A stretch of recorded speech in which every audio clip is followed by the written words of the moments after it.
If you still need to file your tax return, you've got about a month left. Many in the Wabash Valley need help from a tax preparer to do that.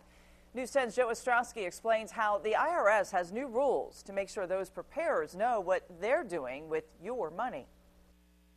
Here's my W-2 for this year. It's a common conversation this time of year. Taxpayers and their accountants sifting through piles of paper and getting ready for tax day. It's a conversation that takes a lot of trust. But with more tax preparers popping up online and in person, experts wonder if that trust is well placed. A lot of people are doing them online.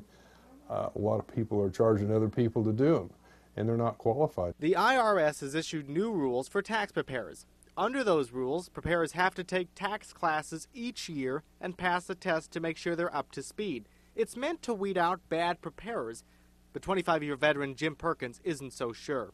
You're going to have more people preparing taxes that aren't going to turn it in as income, and more taxpayers getting ripped off because they don't have someone competent.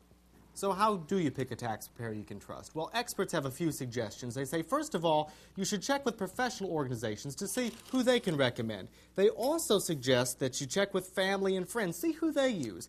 And above all, they recommend going to a business that's been in business and that has a reputation in the community. They say all those things can add up to a good tax return. Make sure when you go in that the tax preparer is guiding the interview. If you're guiding the interview, you have a problem. All those things can make paying taxes a less taxing experience. In Terre Haute with photojournalist Tony Casasilla, Joe Ostrowski, News 10. Now, we should mention tax day this year is actually April 18th. That's because April 15th falls on a Saturday, and the next Monday is a holiday in some parts of the country.